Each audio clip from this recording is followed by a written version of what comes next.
So C-SPAN was founded as a way to give people access to government. The House of Representatives in 1979, followed by the Senate. You're going to see committee hearings, you're going to see international coverage, authors talking about their books. You know, it just encompasses so much, and I think that one of the benefits to working for C-SPAN, particularly in this position, is that you get so many opportunities to explore so many different things.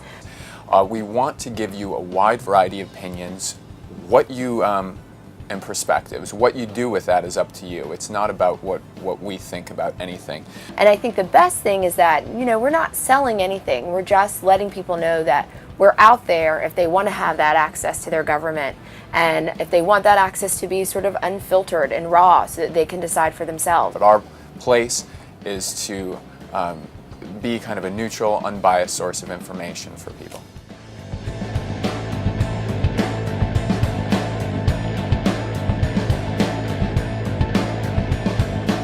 Still talk about a 16-city tour that we did of Iowa that began with the straw poll, and that was just amazing because it was the early days, you know, right before things started heating up. It's sort of the kickoff for Republicans, and just to hear how excited people were and how thirsty they were for knowledge, I think was unlike any other election that I've ever experienced. We've been to New Hampshire during the primaries. That was really exciting. Got to see a really historic occasion of Barack Obama giving speeches and John McCain speaking at town hall forums, Hillary Clinton stumping, and it was really exciting. And then of course I always go back to the Republican National Convention and the Democratic National Convention, which I was able to attend 2 summers ago, and as well as the VP debate. You know, I was really sort of behind the scenes of everything, and that's very, very cool. One of the great things about traveling aboard the C-SPAN bus is interacting with people from every different states across the country, from different backgrounds, education levels, interests, political affiliations.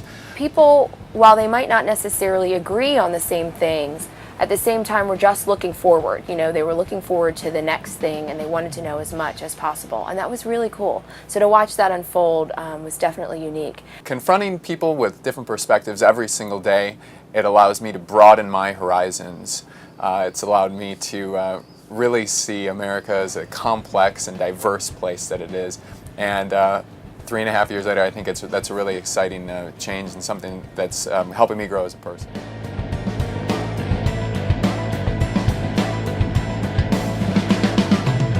The interviews that we do, so if you watch C-SPAN, what you're usually going to see is an hour and a half program. If it's sitting down with an author, Brian Lamb had this great series, Book Notes. Now it's Q&A, where he'll sit down 1 hour. They're really going over everything in depth. Now the interviews that I'm doing on the road, they're much shorter, oftentimes with much smaller authors too, people that you may not have heard of, folks that are in times have published their own work. So I do a small amount of background work.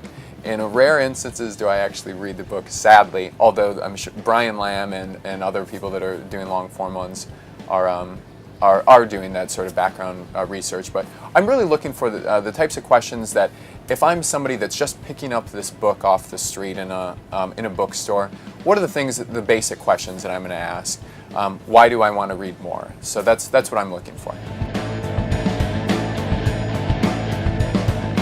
The first tool certainly is, you know, how to communicate, how to begin to put your thoughts together coherently, certainly, and not just writing, but also verbally. You know, can you talk to people? Can you get your ideas across and have people understand you? I think that's key.